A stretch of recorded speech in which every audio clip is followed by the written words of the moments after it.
All right, good afternoon and welcome to the Wednesday, October 30th Budget Commission meeting. I'm Katie Howard, I'm your chair, and Ms. Harrison, would you please call the roll? Yes, Madam Committee Chair.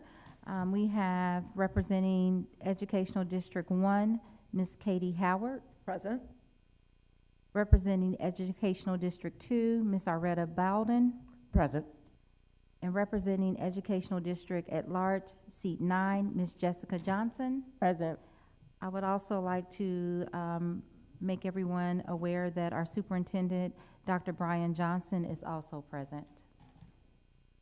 And Madam Chair, we have a quorum. Wonderful, thank you so much. All right, moving along, do I have a motion to approve the October 3rd Budget Commission minutes? So moved. Second. All in favor? Aye. Aye. All right. And then we need to adopt today's agenda. Do I have a motion to approve the agenda for today, October 30th, our Budget Commission meeting? Is there a motion? So moved. All in Second. favor? Great. All right, I will turn it over to CFO Bracken and Dr. Johnson for our presentation today. Alrighty, so we do have two agenda topics today. We are going to start by talking through the FY 2026 resource and expenditure parameters development. So each year we start the process by reviewing the parameters from the previous year and drafting some new guidelines that will govern our budget development process for the upcoming fiscal year. And then we are going to start what will be a series of conversations around the school allotments. So we'll start today, kind of teeing up some of those conversations. We'll bring that back in November and again in December before we release the allotments in January. So diving right in with the parameters. So what are parameters? Just reminding everyone for why we do these. We have a lot of multi-year guardrails or things that guide our processes, including our strategic plan, which is a 5-year document. Our charter system was a multi-year process. Our equity commitments, which are ongoing. Our goals and guardrails, we have all of these different parameters, but the budgeting process is annual. And so we set our parameters to help us decide what we will prioritize in the upcoming fiscal year. When we are building this next year's budget, we will make sure that we are allotting additional resources to, where we want to look at potential reductions or reallocations, where we are seeing an inefficient usage of funds, and just other monitoring or reporting standards that we want to put in place. So it is where we discuss before we start building how we want to kind of grade or present our budget at the end of this process, what we want to make sure we're calling out and aligning to. And so I think I mentioned everything in here. Also how we want to monitor our budgets. And again, our parameters, we want to make sure that we're focusing on deeper investments. We're not spreading our budgets across too many different things, so depth versus breadth. And we are also looking at, again, new investments in the upcoming fiscal year. So our resource parameters or our revenue parameters.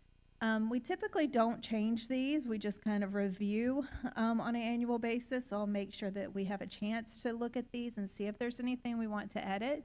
But basically what we're committing to around our resources is that the district will alleviate pressure from the general fund and taxpayers while supporting the continued operations of APS 5. And we do that through maximizing all available funding streams. So not just general fund, but making sure we're looking at our federal grants, our special revenue, and where appropriate, we are allocating across those different revenue opportunities. We're continuing to identify additional grant generating opportunities and seeking additional business, philanthropic, and community partnerships in a manner that's data-driven and equity-guided to ensure that we are not perpetuating inequities across any clusters. We also annually assess the required millage rate in order to fund all of our expenditure initiatives. We will maintain a fund balance of between 7.5% and 15% of the total general fund expenditures, net of any committed, assigned, or reserved fund balance, and will strategically utilize that fund balance to ensure operational integrity of district programs, support expenditure parameters, and offset potential decreases in revenue. So this is the guidance that we have and we use as we are starting to determine how much fund balance we might use, or how much we want to, if we're going to set the millage at a different amount going into the budget process. And so I'll pause here and just see if there's any feedback or recommended adjustments to these resource parameters. No.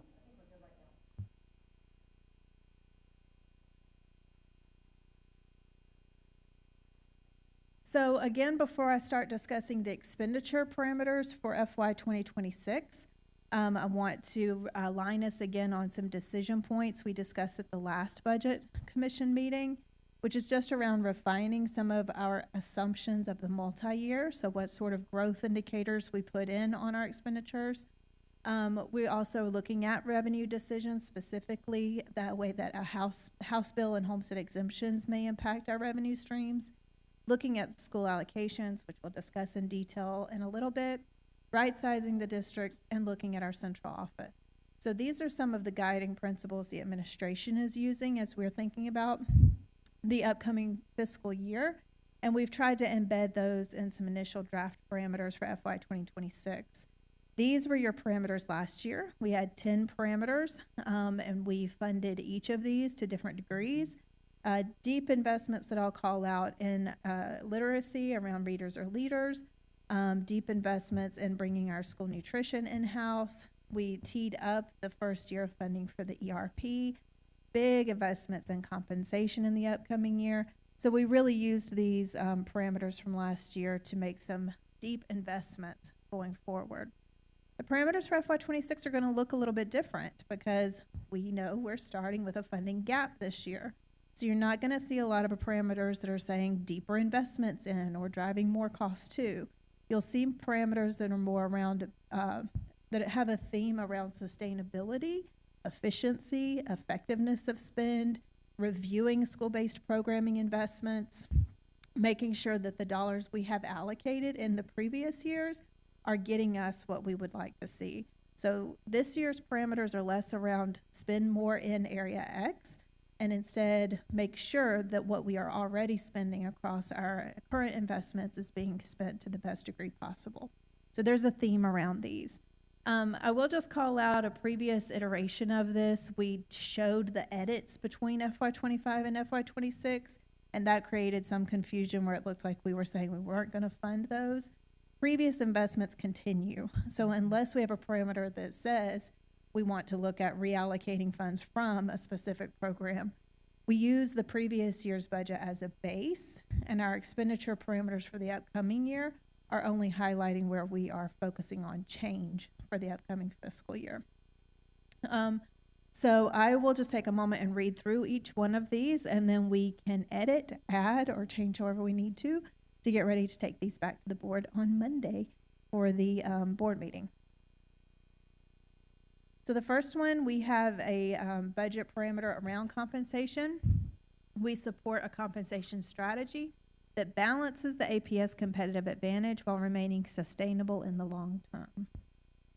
This looks a little different from last year's, which was about remaining, I think that budget actually reads very similar or the same. Any questions around this one, concerns around this one? So really just a question of understanding and clarity. So when we talk about compensation strategy, traditionally we're talking about teachers, but I am asking here, just based on some of the conversations I've heard in the listening sessions, would this include paras? Would this include technical staff? Is this all inclusive, or is this just a teacher focus? And if it's just a teacher focus, I would ask that it be all inclusive, because it takes more than our teachers to run our buildings. Mm-hmm. And I would think that we need to be competitive in all of those places and not just in one. Totally understanding the challenges that we have, but it does seem like there is an opportunity there.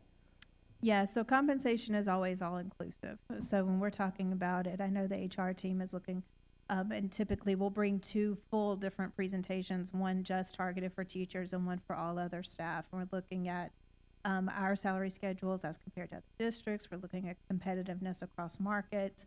and even across other districts outside of Georgia. So looking at those scales. We know that when we make big investments, and last year was a deeper investment in teacher salaries in particular. The year before that, we made really big investments in classified employees. So some years, because of the way our budget is, we have to prioritize one year over the next. In this upcoming budget cycle, I would think that, I've already started trying to set expectations around our budget gap. I think that we'll see a more conservative compensation increase over the previous years that is still looking at that competitiveness across the different grade bands, but I don't think that we're going to be trying to push out in front in any one major area for this year. No, I'm fine with that. That's helpful, and I appreciate Loretta's question. I guess when I see this parameter, I think realistically where we are, and just being very mindful of that. We want to be competitive and obviously pay people absolutely what they are due, and recognizing, we're looking at things throughout the system, but just us being very real as a board around costs, and we could have limitations and flexibility in pay if we, get too locked in. So just giving ourselves space to have that conversation and keep that conversation very active. Because yes, we have heard a lot of feedback from folks who support the system in various ways. And knowing that Dr. Johnson and team are doing the needs assessment and evaluating all these things, there's a lot happening right now, but we will hopefully have even more information as this process, obviously we will continue. So just putting that out there to us as a board. Is there a desire to edit this just to specifically call out a compensation strategy for all employee groups to make that more explicit? I think I would say yes, just so that it's clear. And then I think my one caveat I would ask us to consider is additional investments in higher need areas. I don't know where we are kind of in terms of consideration for the competitive strategies in those spaces. And it's how we link that higher need, like it has to be identified by, like you said, data and effectiveness.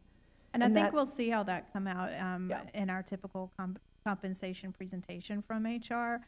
But a lot of that is, I know that group is looking in particular about where compensation is the driver primarily for retention or even recruiting, and where there's other factors that might even be more important or offsetting to just compensation, and making sure that we are retaining and recruiting the very top talent. Alrighty. Second one is around identifying and reducing redundancies and inefficiencies in the administrative overhead of the district.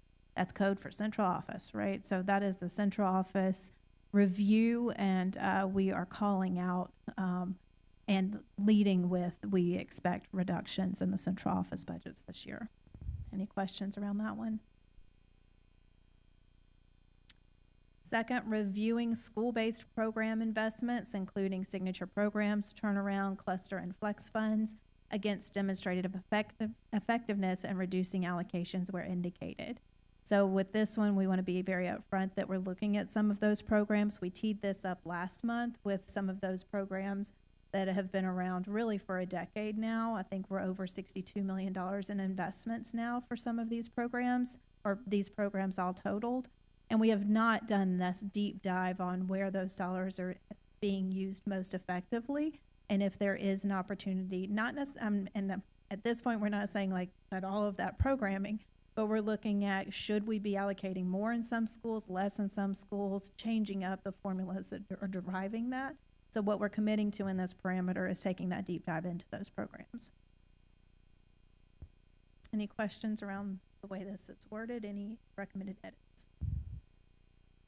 I think it's good. I think, and I probably should say this for the end of going through all these, but like how we, and this was part of the conversation we were having earlier around our goals, like literacy, numeracy, college and career preparedness, post-graduation readiness, like how that is explicitly called out in these parameters. And I recognize I need help in that process, but I feel, that obviously that's important. Those are our goals, and I understand the parameters are outlined for each budget, and whereas those are 5-year goals, but how is that incorporated? And we can talk about that more as we go through each one, and maybe at the end, talk about it more. Yeah. Just want to lift that up. I mean, honestly, Readers or Leaders is a brand new initiative, but it would be in this bucket, right? So it would be that additional on top of allocation.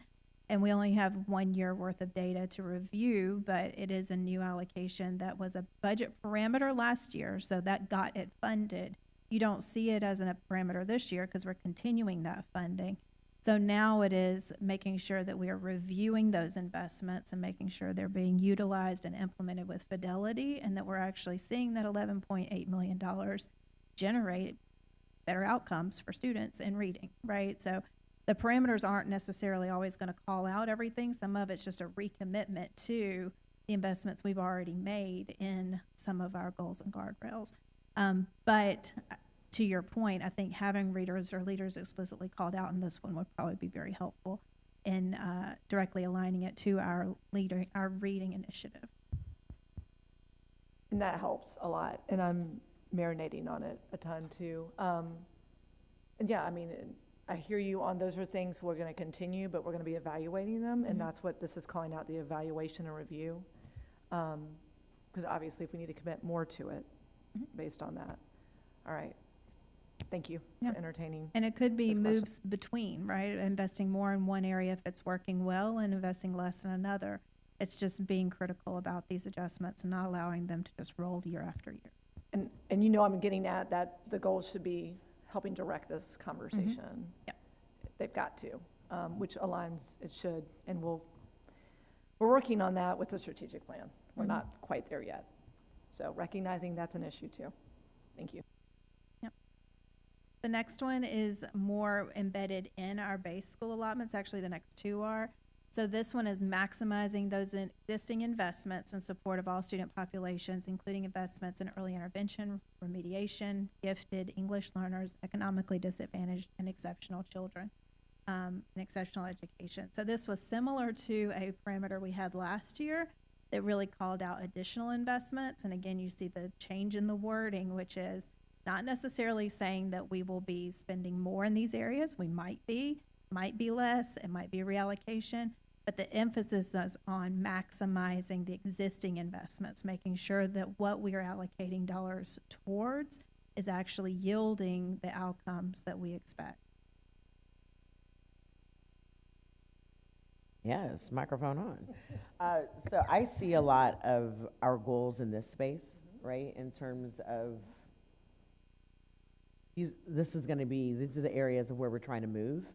And so I definitely see our goals and our guardrails that live in here. It doesn't blatantly say goals and guardrails, but I see the early intervention, remediation, English learners, basically the subgroups that we're constantly looking at and trying to identify. So I definitely see it in here. It's not blatant, but it's, I feel it. So I'm sorry. So I'm looking back at our strategic plan and kind of keeping in mind that this is our last year to just see, how well did we do, right? So with that in mind, I know last year when we were adopting the Readers or Leaders initiative, it came as a budget adjustment, correct? Like it was an additional allotment that we had to add in. And so as I look at this particular item, when it says maximize existing investments, and so I see some of our growth opportunities, like with exceptional education, where maybe there should be at least an assumption of additional support in those areas. And can we build in are we building in, maybe the better question, are we building in those assumptions around exceptional learners, around the gifted program as well, and then the economically disadvantaged, especially as we look at the upcoming SOFG report. It feels like there should be some anticipated additional supports in that space that we want to plan for. And so I'm just curious about that maximize existing when we know that there's some work and opportunities in those spaces. Yeah. And so maybe there's some, instead of maximize existing and review base allocations or something to that, where there might, to leave room for changes in that investment if needed. Because this does kind of lock us into existing investments the way it's worded right now. And so there's probably some wordsmithing on this. I will say that when we do this work well, the budget informs every other part of the organization and vice versa. So real time, what we're seeing at the principals meeting last week was a deep dive of the special education allotments, how those are being used, principals looking at data and how they are staffing and leveraging special education practices with those students. I've asked for a similar kind of deep dive with economically disadvantaged because we know that we have a significant weight assigned through SSF based on poverty. And those dollars are being given to schools, but we're not necessarily seeing how that is directly related to practices within the schools or how those dollars are helping to generate and closing gaps, honestly, for students who are academically, economically disadvantaged. And so I think when we call this out, and that's kind of the wording that I have in there. It's like, how are you using the funds you've been given? SSF started in FY19, so 5 years now. And we have 5 years worth of data of targeted poverty weights. Have we seen those leveraged in schools in such a way that we can show student outcomes are changing?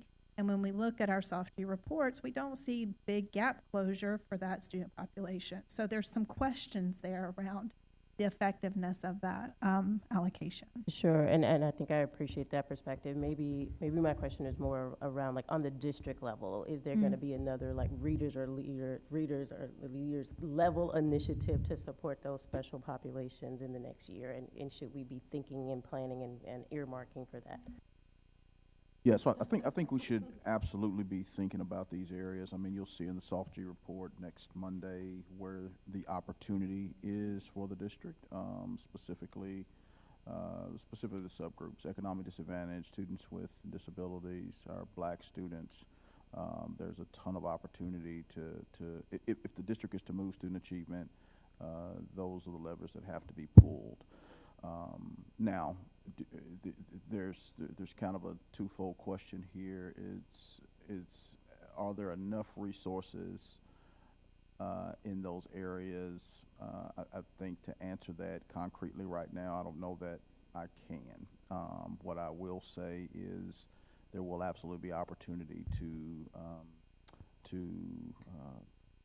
as the board. So let's talk about how a coherent system runs. Like, as the board sets even more granular clarity around what the focus is, it helps to drive the allocation of the resource. And so I think there will be, an opportunity to reevaluate our priorities.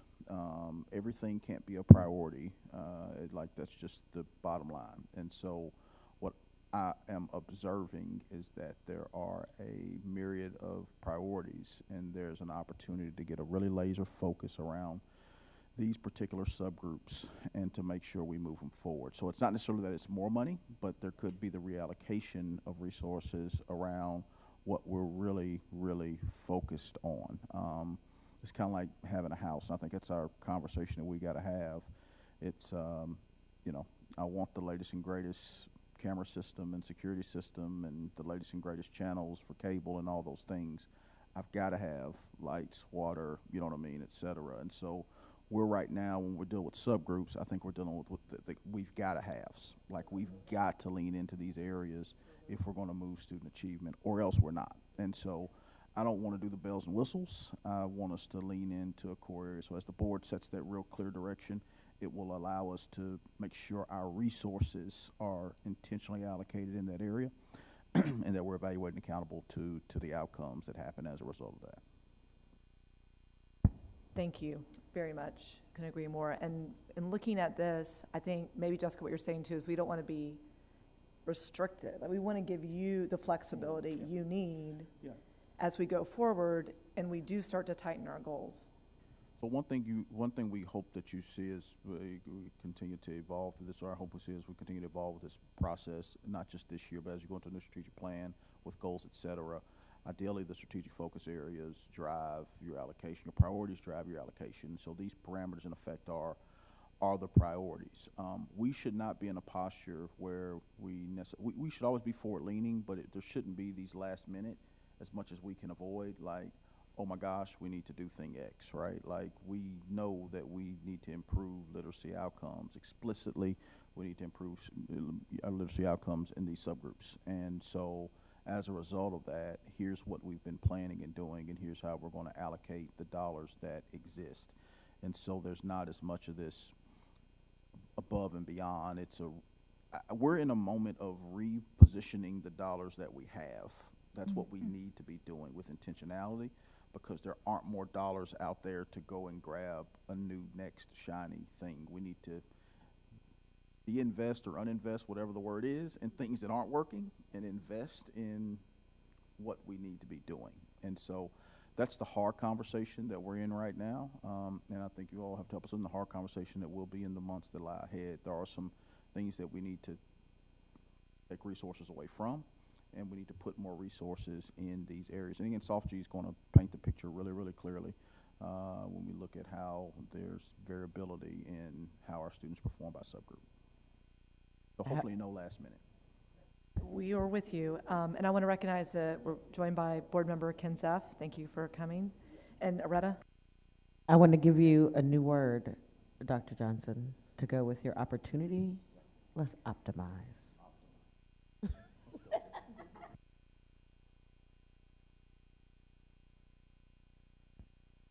Yeah, at the risk of being redundant, I apologize for being late, so humor me. You're going to humor me anyways, but just a special permission. Please humor me if you've heard this question before.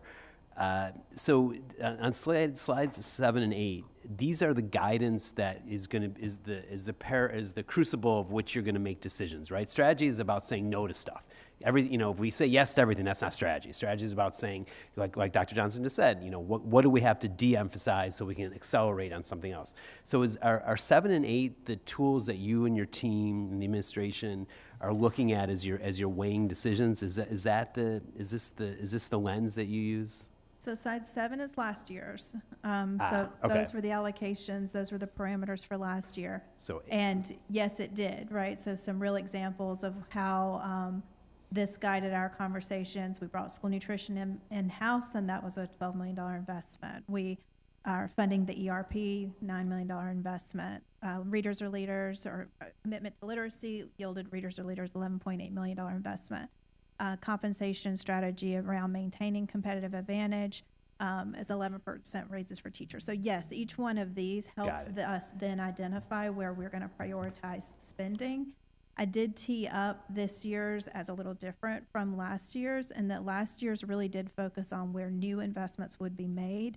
The language in all of this year's is shifting a little bit, and it's really around how we're becoming more sustainable, how we're identifying redundancies, how we're maximizing existing allocations, and focusing less on where we will just be adding additional on top of, but instead doing that hard work of the analysis of how spending is currently taking place in our district, where we have previously allocated, and where that may or may not be giving us the outcomes that we expected when we first initially put those dollars in place. That makes sense. It makes sense. I mean, if you look at slide 7, every verb is support, and that's going to yield spending, right? Support means more. Right. And so and maybe this point was made before I came in here, and so act like I said it for the first time. Yeah. But Yeah, we did. We put money on all those. but page 8, so I appreciate the nuance of align, maximize, because we are, we say no to some things so we can say an enthusiastic yes to other things. Right. And I think that's this journey that Dr. Johnson is leading us on. All right, thank you for catching me up. Okay, so this next one is around our base allocation for the schools. So we actually just started this work earlier this morning, but starting to have a conversation about how we will align on what a base school allocation looks like for every school, and determining the level of flexibility school leaders and go teams will have in budget allocation strategies. So we've kind of teed this up before about making sure that at the school level, we see that same level of intentionality, data-driven processes, budget allotments that are aligned to specific needs within the schools. And so we first of all are looking at what should that base allocation be such that every school is able to support a specific suite of positions, programming, whatever. But on top of that, then we are reviewing again what allocations we're holding tight, which ones we will have some guardrails or parameters around, and where principals and go teams have ultimate discretionary decision-making authority. And then also what other discretionary funds are on top of that.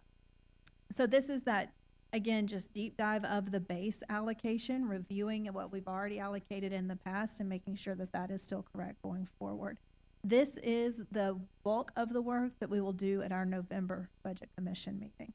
So I'll bring this parameter back with all of our recommendations and data, and that's when we'll start really deep diving on what this might look like for next year.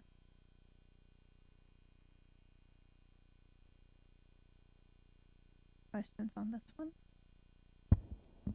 It's just clarifying. So is this a shift away from student success funding, or we're just reevaluating kind of? No, so it's ensuring that our SSF formulas can generate a specific base in every school. So we know that that's been a question or a concern from the board, from community members, that certain schools have certain levels of discretion based on what their standards of service or allocations above the standards of service yields, and other schools are much more constrained in their flexibility based on that.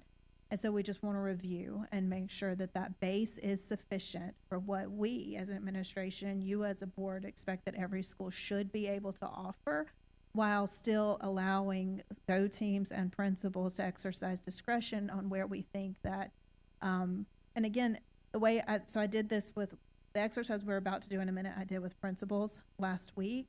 And the question is, based on, if we look at this only through the lens of student outcomes, how are the decisions made most effectively such that student outcomes are best or generated most effectively, right?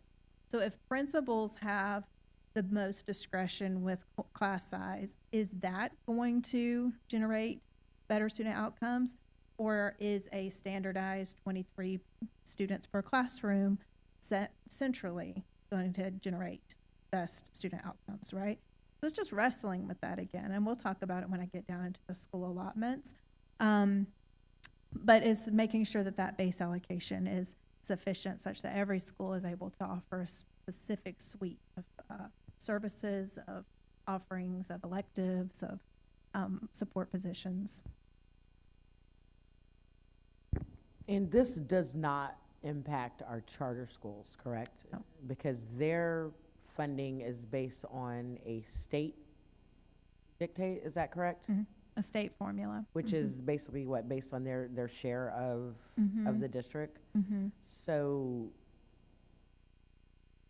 they won't, like, how, I guess what I'm trying to understand is that this $100 million that we're closing the gap on, that is specifically within the traditional budget. There is no, we can take from here, we can take from there. That's Yeah, the charters and the partners are allocated completely separately with formulas that we don't control. that we can't. The partners Tweak. is within our contract. The state, Okay. Dictates the charter formula. Excellent. Thank you for clarifying.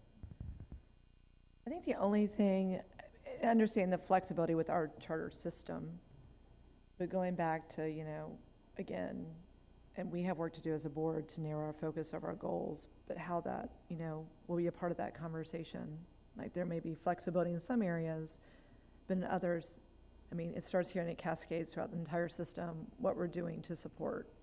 And I know that's farther down the road, but that's something I'm thinking about with this one, just that is a part of the conversation.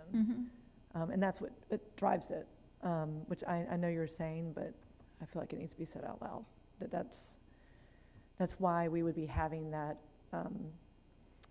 consistency throughout the district. Yeah, it's just that wrestling with where is consistency and stability more effective, or more effective usage of our time, dollars, and efforts, whereas flexibility, autonomy, site-based discretion, more effective, and usage of our time, dollar, human capital. And there are some, and again, I'm skipping ahead, but we have a side, we've asked principals, and they've given us their feedback kind of on that a little bit, so. And I recognize that's a shift, so, thanks.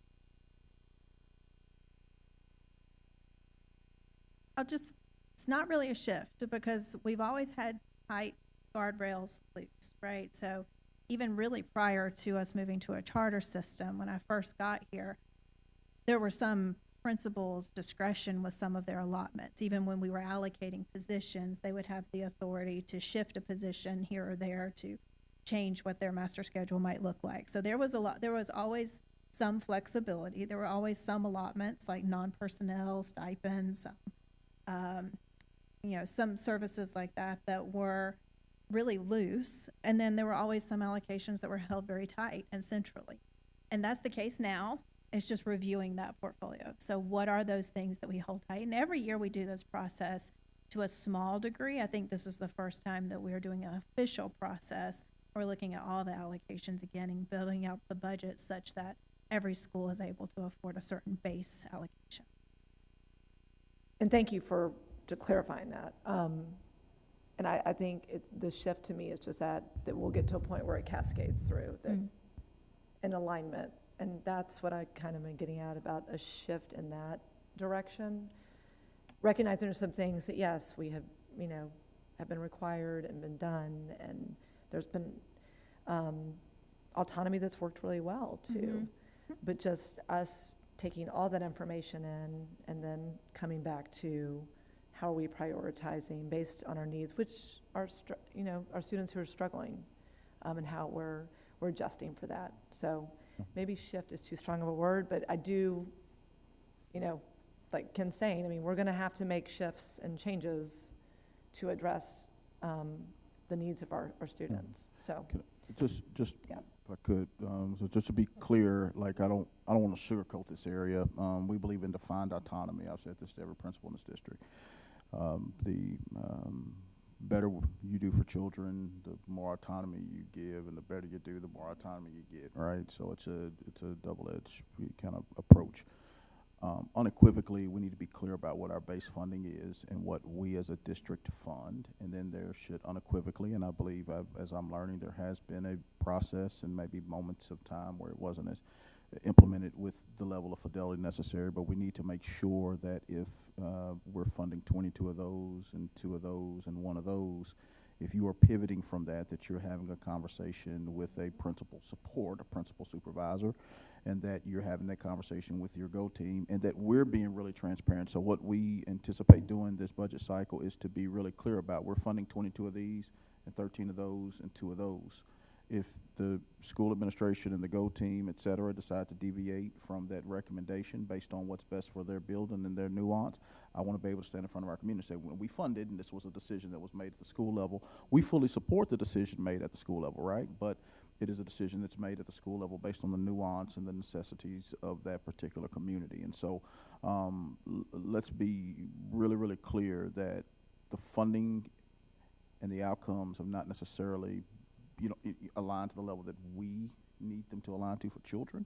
And so we should be taking a closer look at how we're funding schools, at how they're leveraging those resources, and frankly, what are we getting as a result of the investment. And like, this stuff is not, it's complicated, but it's straightforward, right? And so we just need to be really straightforward about our budget process. Like, we're spending 12, 13, 14 million in school turnaround.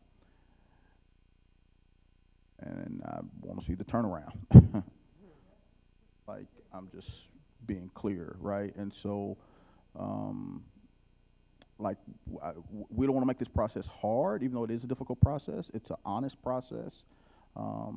It's just there's a level of expectation that we all should have, and a level of urgency we should have around that work for children. So as we go through and have these conversations with principals, we want to be very supportive, but we also want to be very transparent. We want to be very clear about what's funded, what's not funded, what are you doing, what are you not doing. Like, there's a lot going on within this budget that's not out on this paper that has been interesting to take in. So.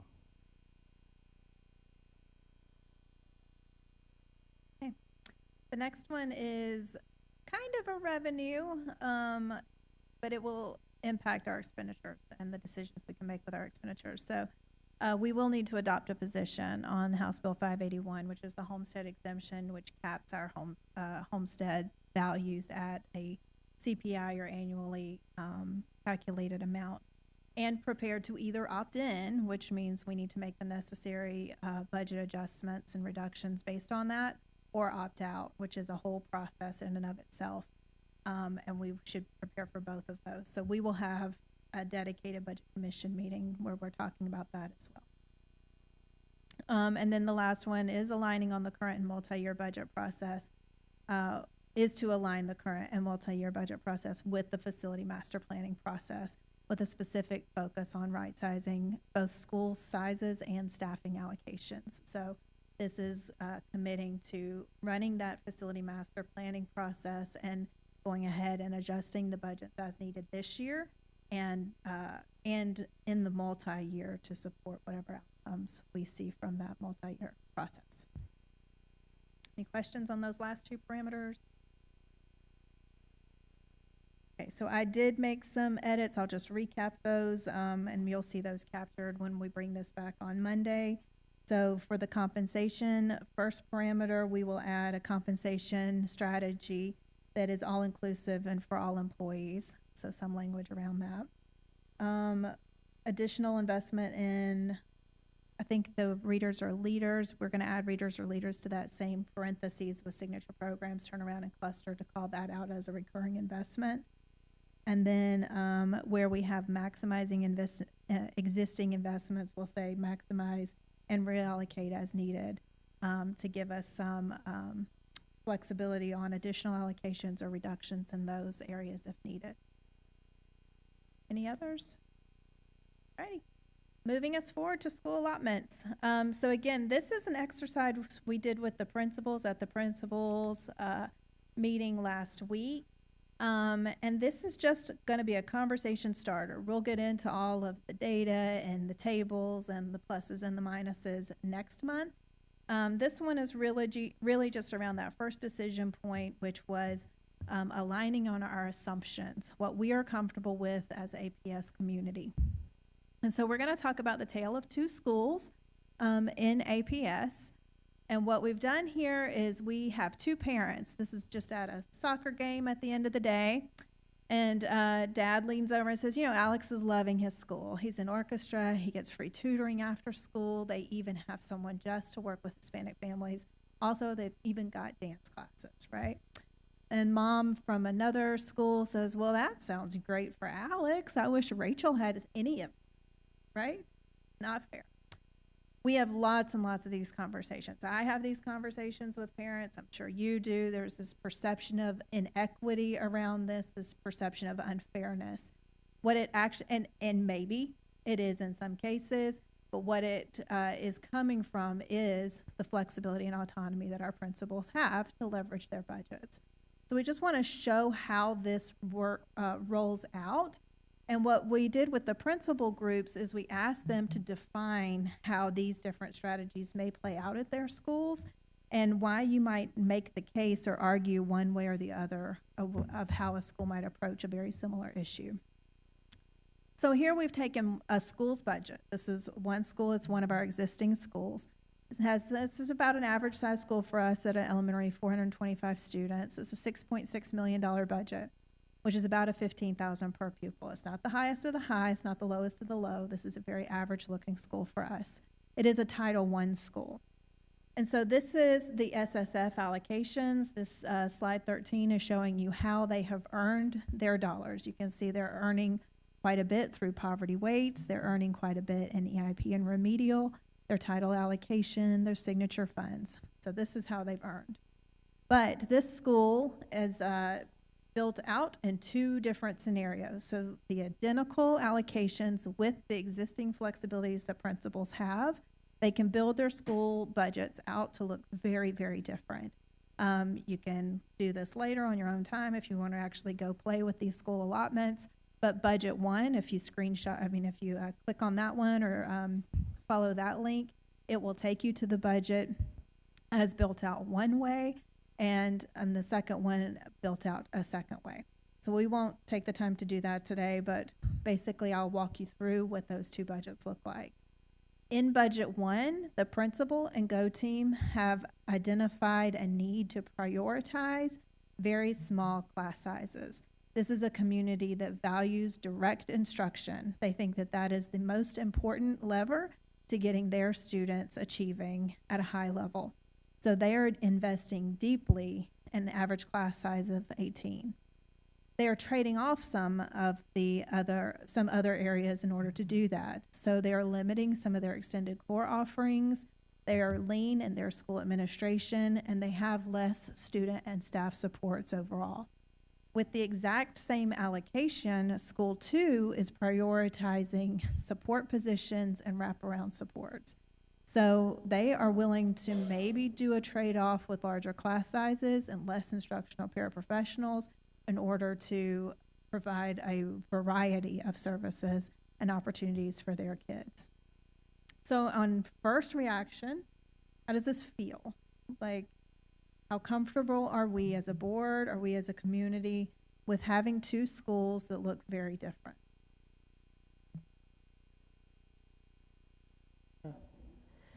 I think comfort level is, I don't know if that's super relative. I think the lingering question is, so what were the outcomes? What's the reading rate? What is the numeracy rate in those schools? So what happened in those scenarios as a result of those decisions? That was my first reaction.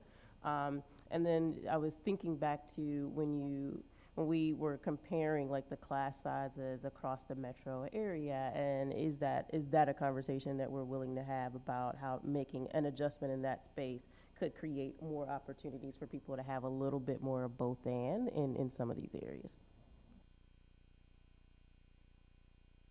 So my initial reaction is this seems like the reality of where we are, like this is what happens. And I can see it from both sides in terms of what's best is going to depend on who you're serving and what works for them. So like Jessica, this isn't enough information for me to really have an opinion, because if it works, it works. But if it doesn't, it doesn't, right? Yeah. So like there are certain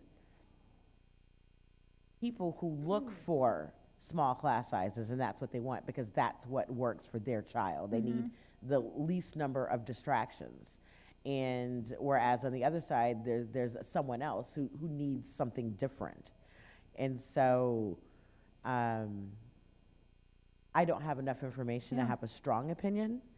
And the issue is our principals don't either, right? Yeah. So in this scenario, the input data is identical, right? This is the same school, right? Just two principals attacking it differently, right? So we won't know until after we've executed this budget, the output, right? And whether one of these levers would have or could have moved students more or less than the other budget would have, right? Because each year they are adopting one of these prioritization initiatives based on the information that they have, and they are listening to their community and what their community values, and they're investing, and it won't be until after the fact that they know if that investment pays off or not. And the next year they might tweak it based on that. Right, so ideally, they're not starting from zero and they're applying learnings from previous years and fine tuning and tweaking, right? So that's the ideal scenario, is that it's not happening in a vacuum with no data. Yeah, I agree with my colleagues that, when I'm enough information, make a determination, but actually that lack of information doesn't stop me from having an opinion. I actually don't think, from a board perspective, I'm comfortable with, to me, there's two different conversations here. There's the money from the district to the schools and the money then the allocation that the school used, how they deployed those resources. That to me is Dr. Johnson's problem. Like that, and we, this is, we signed a charter contract saying, charter system saying this is what way we're going to operate. Now, I believe in earned autonomy, which Dr. Johnson talked about, and so I think that is an administration, and it does need to be tied to results. Where I think the board needs to really weigh in on is what is the allocation to the school, and how are we allocating those dollars, those scarce taxpayer dollars, as you referred to. That is, to me, is the conversation. I think it's right that you're talking to your principals about this and learning from each other and getting the community engaged, and obviously, results is absent from this conversation, and you'd hope in these conversations that, and we need to make sure, and I'm looking at Travis in the back of the room, that our GO teams are getting the information they need to make good decisions based on where their community's at and the results that they're having. But from the lack of, to me, this is, as a board, sitting at this table, I don't feel comfortable, and I'm not sure it's my lane to weigh in on this. But how the district allocates those dollars to the schools, I think, is where we weigh in. Yeah. And I think that will get back to our funding formula conversation, because where this circles back to the board table is when these conversations around autonomy and flexibility start to overlap with conversation around inequity and unfairness, right? So when it becomes a trade-off where school A, and let's dive into it so we can actually start wrestling with some of those. So in this school, the average class size is 18. In school B, the average class size is 24. So school A, very small class sizes at all grade levels. School 2, it has a little bit higher class size. There are some specific trade-offs with that. So because school A is running those small class sizes, they're not able to offer performing arts, orchestra, or band. Whereas the second school has more opportunity, I'll use that in air quotes, more opportunity for their kids to experience a wider variety of electives than school A. So now autonomy can appear inequitable. And that is when it circles back to the board's decisions, because there will be a conversation around, well, should we have a suite of services that provides a base allocation for every school to be able to offer performing arts? That drives the budget allocation. Either we allocate additional funds for that purpose, or we mandate that allocation, which reduces the flexibility for the schools. So either way, those things drive and are driven by board level decisions. So my feedback on this right now, I'm thinking of some boards that are farther along have done okay, these are our goals, these are things we are either new initiatives, continuing initiatives, these are things we're going to focus on. They have got to be done. These are critical needs, like students reading on grade level by third grade. Then things we have to do operationally. And then there's a bucket of, these are things we'd like to do, but we may have to adjust in this area. Because, sure, we want our kids to have a broad range of experiences, but there are different ways to maybe get performing arts and orchestra and band, but kids have to read on grade level by third grade, especially our kids who are they're not there. And we know who those kids are. So how we shift, and I get the base funding, but then we have the turnaround school allotment and other things that are added to the schools, which are, important, but how, like Ken said, that's the evaluation of all that's Dr. Johnson's job. And we need to lean in on the amount that we're going to be spending in those areas. Turnaround, signature programs, maybe that, I'm not sure we're there yet, and there are a lot of things in this budget. There are a lot of things in this budget, so we're here for the work, but and we're not saying anything shouldn't happen.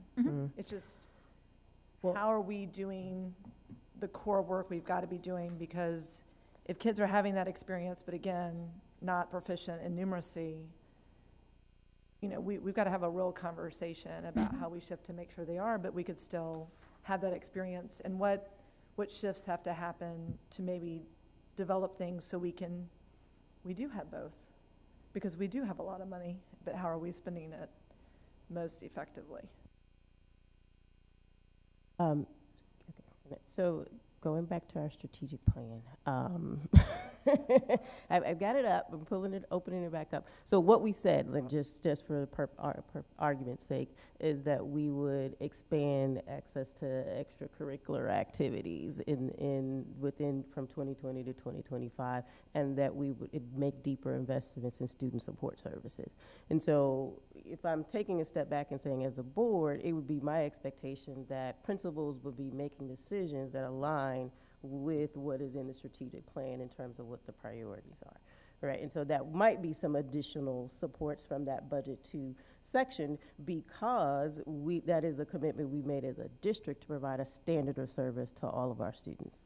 And so I think, like, if we are aligning with that thinking, then what is the district saying is important to us, and how is that reflected in how principals are making their decision, and then how does the superintendent monitor and evaluate the progress of that over the course of the academic year?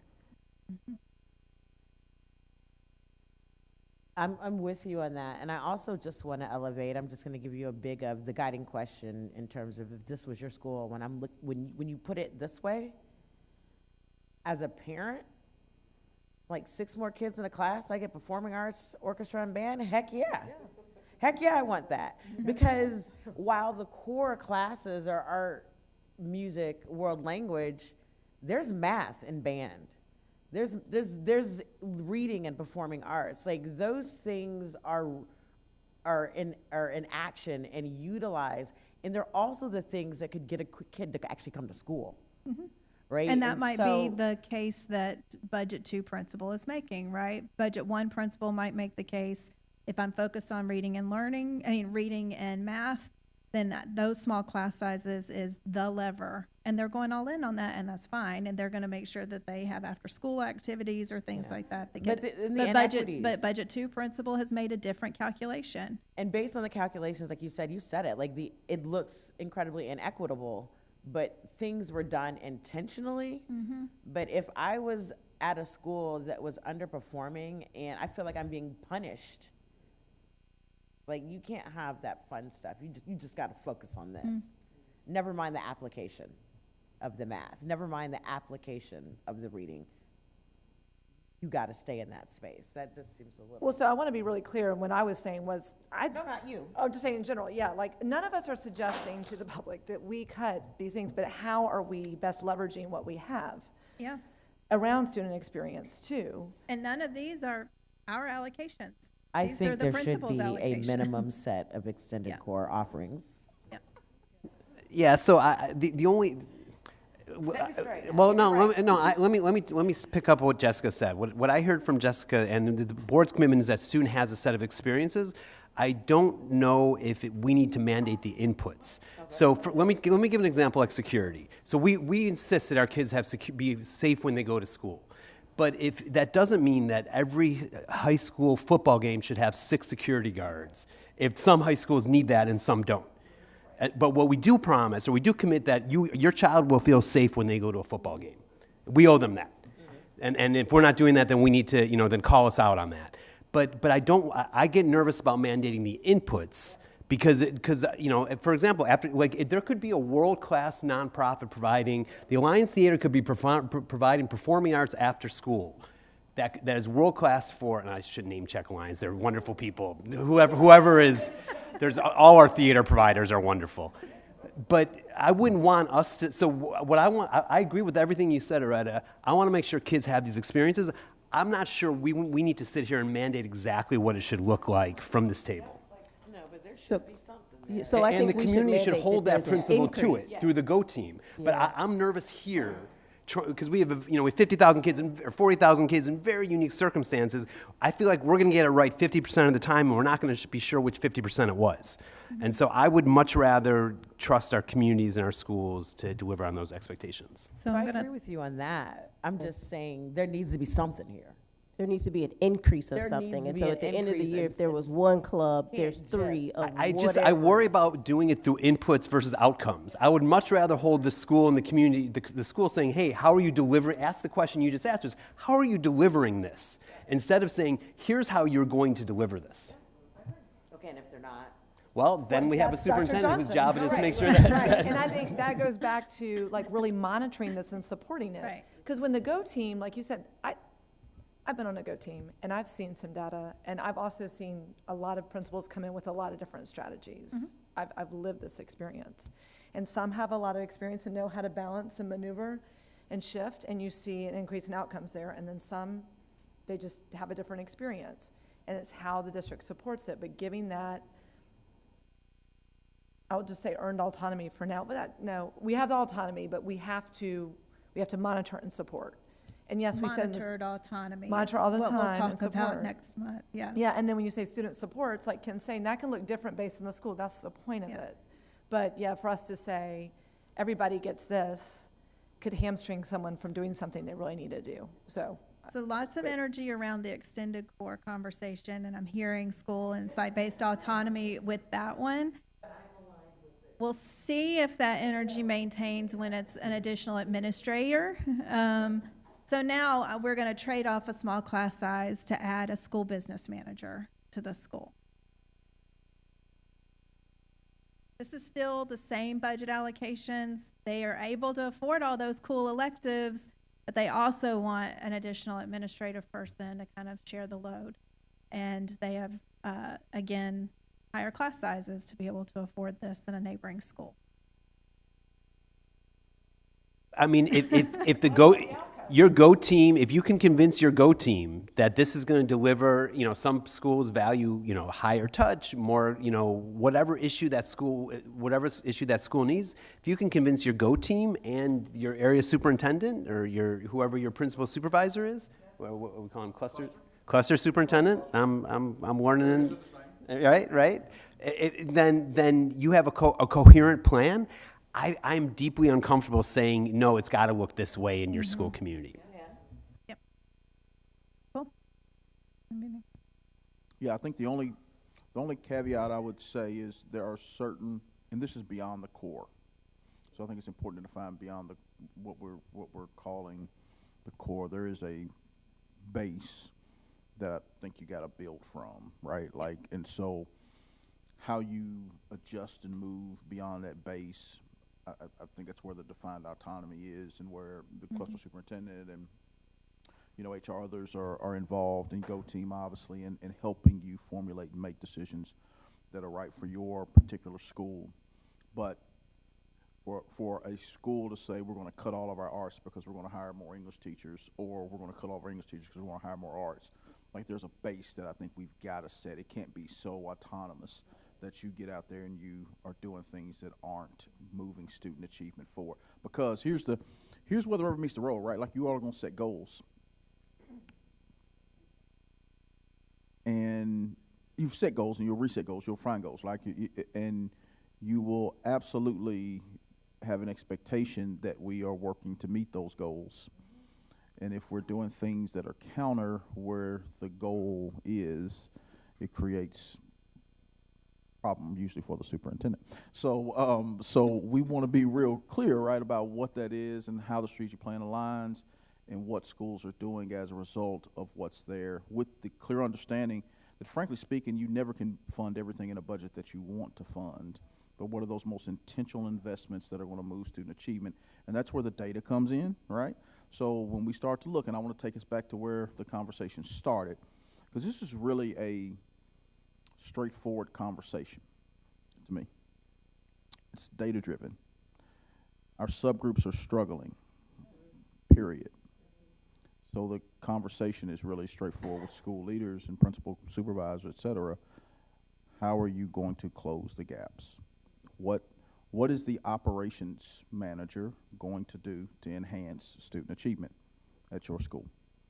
What is the additional art position going to do to enhance and close the gap at your school? And if you can't answer that question, what are we doing? And so I think it's a pretty straightforward conversation when the focus is the focus. And one of the things, again, I'm new coming in, and all this will be articulated in a much better way, but there have been, foci is not a word, I don't think, but there have been, is it a word technically? What the thesaurus, I don't know. Help me out here. Help me out, 36 ACT. Okay. So there are so many foci that it's just all, it really is. And it's not really streamlined and clear about what we're focused on. What are we focused on? We want to close academic gaps in literacy and math. Let's go a step deeper. When you look at the results, you're going to see the disparities between economic disadvantage. You're going to see the disparities between students with disabilities. You're going to see the disparities between our black students. Those disparities are pronounced. They are abundantly clear. So the budget has to be built to close the gaps. There's really no other conversation. And if you can justify as a school leader how your budget is closing that gap, then let's have that conversation. I have to justify to you all how the budget is closing the gap. Now, there are strategic priorities that are there. I would venture to say that the strategic plan that is currently in place probably has areas that are broad enough that, which is fine, I want to be clear, because we should be doing things operationally, we should be doing things in other areas. The areas are broad enough that we could probably almost lift and shift the broad level focus areas over and put goals and strategies underneath them. But the granularity of the goal and the goals that are set drive kind of where we're going. And so it really makes for a straightforward conversation. We don't need to make, I don't want to overcomplicate overcomplicate the process. It is really, really clear. We want to close gaps in literacy. We want to close gaps in math. Here's what you are allocated school level leader. Now, school level leader, you have an area of defined autonomy where you can say, a lot of our school leaders are going to probably say, we're going to take what you've given us and we're going to sprint, or I want to add a little bit of this or a little bit of this, and I'm going to sell this to my Go team. Some school level leaders are going to say, no, I've been doing this and really getting great results, and here's why. You can see it in the data, you can see it in my map, you can see it in the other things I've done. Okay, yeah, I can see it. Let's go. So the conversations are really focused and really clear, and they're not as controversial as, you know what I mean, like it could feel when we're clear. And so I think our responsibility is to be very clear with schools about what the focus is, period. At the end of the day, and I say this to anybody anywhere, I want my son, who's a student in this district, to have all the exposure in the world. But I want him to be able to read, I want him to be able to write, I want him to be able to speak, I want him to be able to listen, I want, and subtract. Like, I want us to do, we got to get the core right, and then you build, right? And so those other experiences add creativity and problem solving. Like, I value the arts and what they do. I value having a business manager and what it's going to do. We want workforce development and exposure. We need more of that at the secondary level. I will say that really openly, because our job is not just to graduate. Our job is to prepare. But we need to be really, really clear about what the core focus is, and that drives this conversation. Yep. So if we bring this right back to our two people having a conversation, so now the mom at the soccer field is not just saying, well, that's not fair, you know, my school looks different. Now they're having a different conversation, right? So they're saying, well, actually, we've used our flexibility based on the data we have to make these decisions, right? So, but the exercise is not just for our parents, it's for us as board members, it's for us as principals, it's for us as administrators to be able to define and say why our schools might be looking different one from another, to justify it, to point to the data, to point to those best practices, right? So the conversation should shift, and we should be having those conversations that really points back to how does this actually impact student outcomes. Alrighty, so this is going to inform some of the conversations that we have next month, where we really start talking about that base. We're talking about where we're holding tight, where we're having some guardrails or flexibility, and where we're a little bit looser with our allocations. We asked principals last week where they would want to see some flexibility, where they want to maintain flexibility, where they want to have things just kind of allocated to them. It's not useful for me to spend my time and effort on figuring out how to maximize student outcomes with the custodial allotment, right? Just keep that tight. And the way that this basically shakes out across the bottom, I mean, if you kind of zoom in on your own screens, you can see each of the individual programs.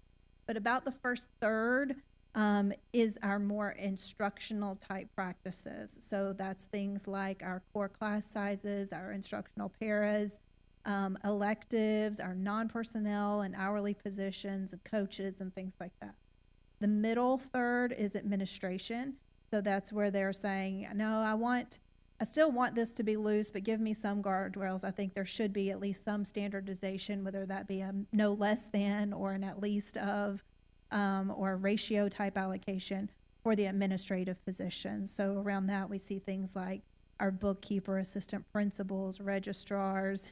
Then we start reaching that final third is some of those student support type allotments. So that's when we get into counselors, our CELTs, custodians, remedial social workers, psychologists, SROs.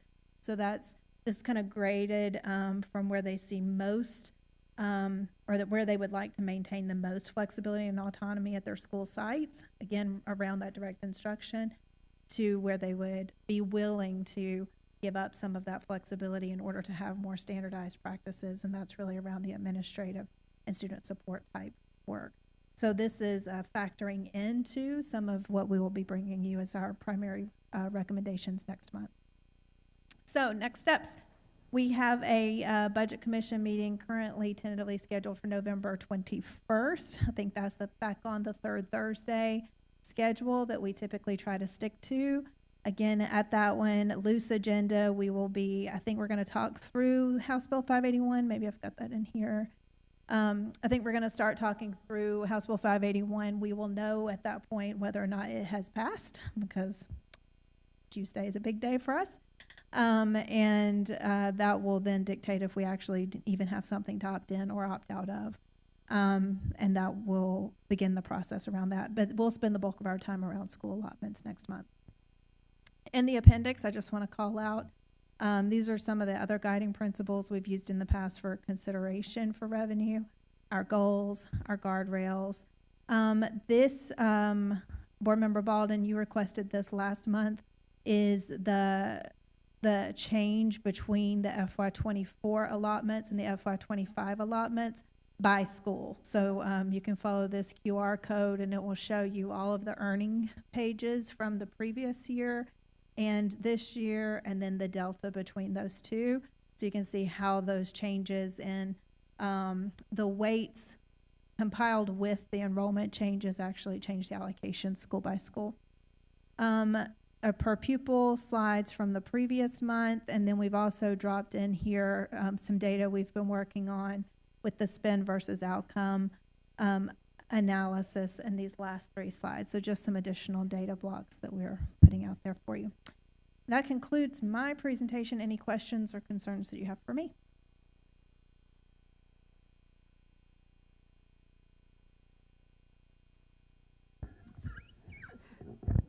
Yes, thank you, Ken. So my question is something that hasn't been talked about, but I do have a curiosity around. So where are we in terms of these TADs that we have participated in? Do we have some that are about to be due?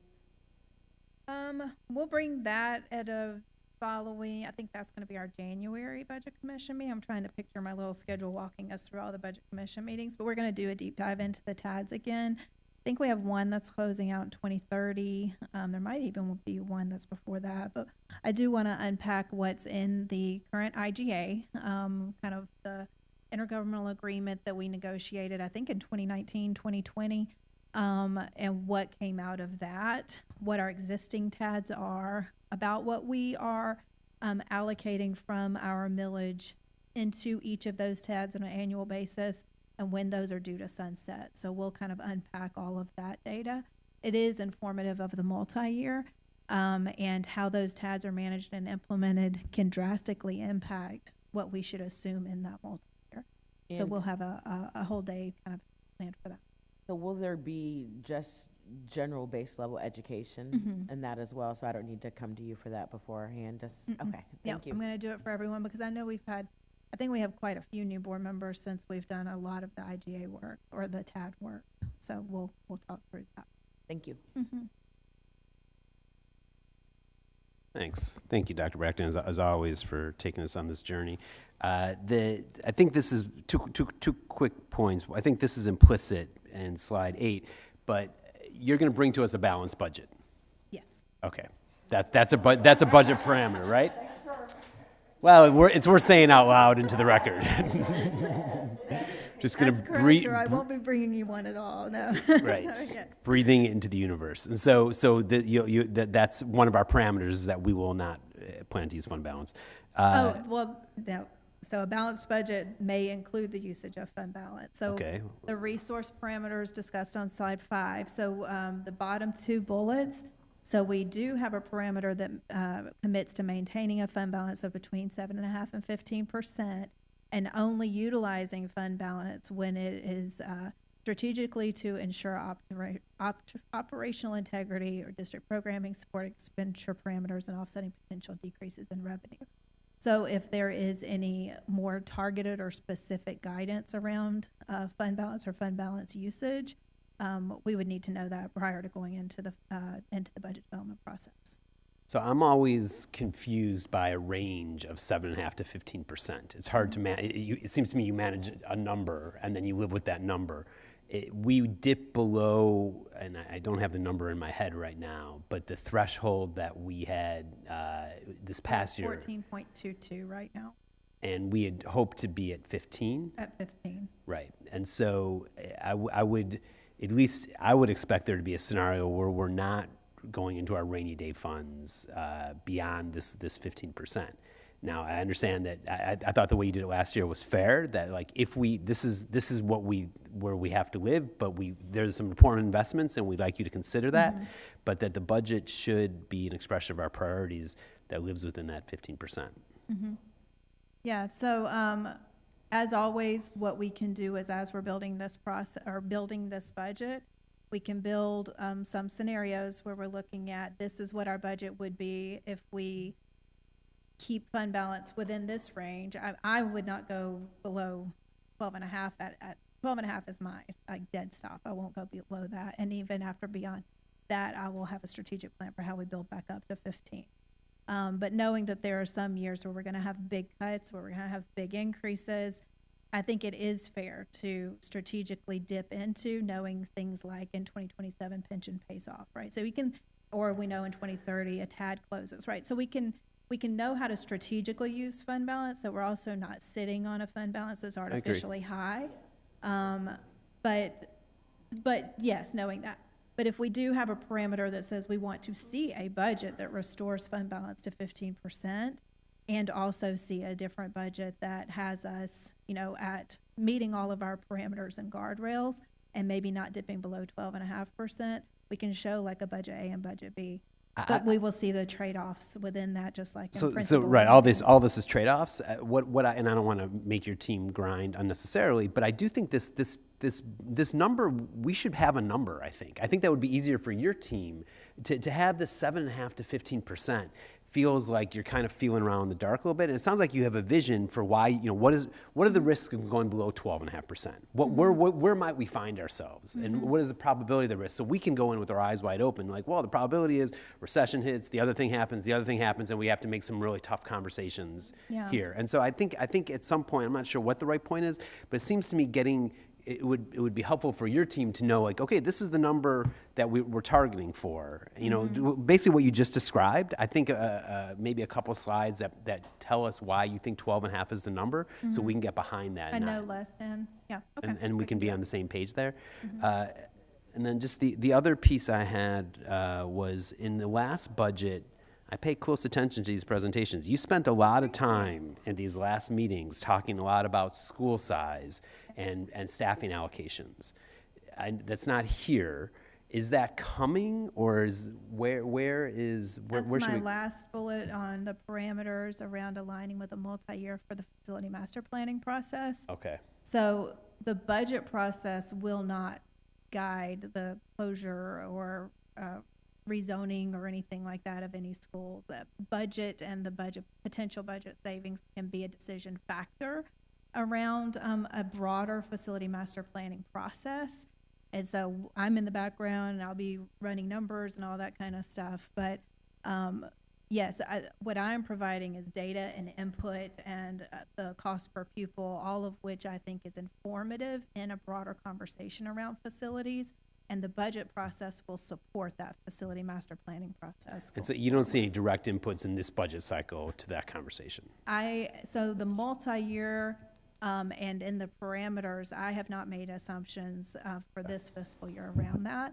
It will be determined by the Yeah, facility master planning And I process. think by board policy, the process in of itself wouldn't impact this budget cycle, right? So the process in of itself calls for, at minimum, A the planning year. FY '27 to be the first year, so it'd be that budget cycle before. But I think to the point, the conversation is one that we're deep in. When I go to community meetings, I have really transparent conversations about, the choices that we're making and, the reality of the choices that we're making. And I think to the point of, and Boardman Johnson said this earlier, or somebody said something to the effect earlier that I think this really hooks up to really nicely, is I would much rather, I told principals of our smaller schools this on a Zoom call a couple weeks ago after the last board meeting.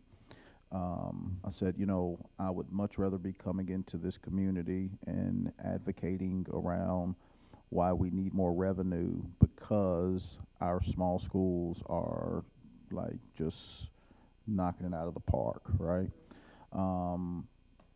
At this juncture, I can't say that unequivocally, right? And so I think that's where we've got to lean in, and I told them the same thing. And so it's a much broader conversation. It's important to get it right than to rush it, but there is a sense of urgency around moving it forward. In addition to school side, this goes both ways, because we've got schools that are under-enrolled and probably are not as efficient as could be, and obviously we've got an effectiveness element that exists there. But additionally, there are schools that are overcrowded, and so you've got a couple of particular school clusters that come to mind where we've got some issue with the number of students that are enrolled in those schools and what those look like over the next couple few years. So there's a complete conversation, I think, to be had, and that's what we're starting to lean into, and it's going to take a lot of community engagement and partnership through it. I do sense a quasi-readiness for that conversation, but I say quasi because it's not real till it's real, and No, thank you for that. And I'm with Ken on the fund balance and understanding, what it looks like. And I get right now this time and place that we probably have to use some fund balance, but going forward, building it back up. And that has to be a priority. And then just want to thank you, Dr. Johnson, for everything you shared today and reminding the board that it's our job to support that work, especially when it comes to resetting our goals and connecting that to the budget. And looking forward to those conversations that we'll be having as a board as we move forward into, especially next year. But right now, I'm glad we're having this one, and look forward to the next Budget Commission meeting on November 21st. And with that, anything else, any public comment? Awesome. All right. Do you have a motion to adjourn? So moved. Second. All in favor? Aye. Done.